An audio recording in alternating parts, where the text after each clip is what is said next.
and Evan have been sharing with me over the last week. And this is really because of taking a king. This is the EV. The Evergrande of the EV industry part two segment that we shared a while back, and this is what's happening.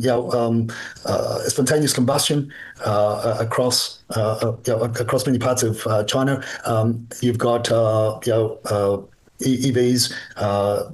Catching on fire at charging stations, and I guess because of the show and the rant and what we're all about in the property is looking at how these Chinese-made EVs that are being imported into Australia, how they could affect our landscape, our property landscape, and also from a greater perspective, any other. The more the more EVs we have, the more charging stations we need to have, and obviously if you're going to shut off the wind turbines and everything else, you got to replace that the power into the electricity grid in order to sustain it. But the dangers of it and what's happening, I saw a couple of other videos other than this one as well, and which focused on the fires, the spontaneous combustion of the batteries in high-rise developments over in China, and the issues and the problems that they were creating. But so basically, what they're saying there is do not park your car next to an EV, and if you live in an apartment complex,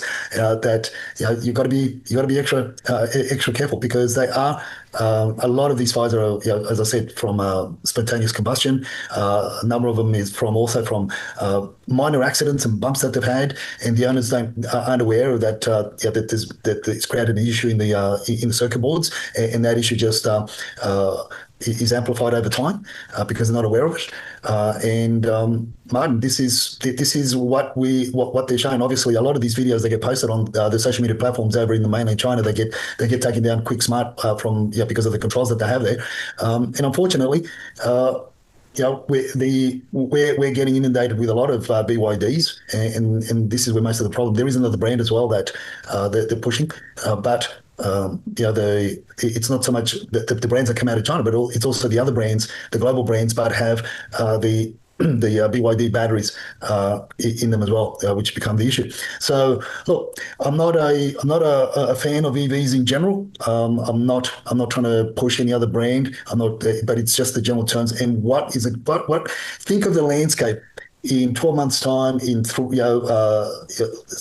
years' time, 5 years' time, when a lot of the apartment complexes, whether it be older apartment complexes or new apartment complexes being built, they have to make allowances for charging stations and everything else. So I think that I believe that in the next 6 to 12 months, because I'm seeing more and more Chinese EVs on the road, we could have these things happen, and it's until then that people are really going to they're not really going to wake up to what's going on. I mean, obviously, when you're in your own home, our principal place of residence, it's a different story. It's a different can have a different perspective. But I guess the two main points are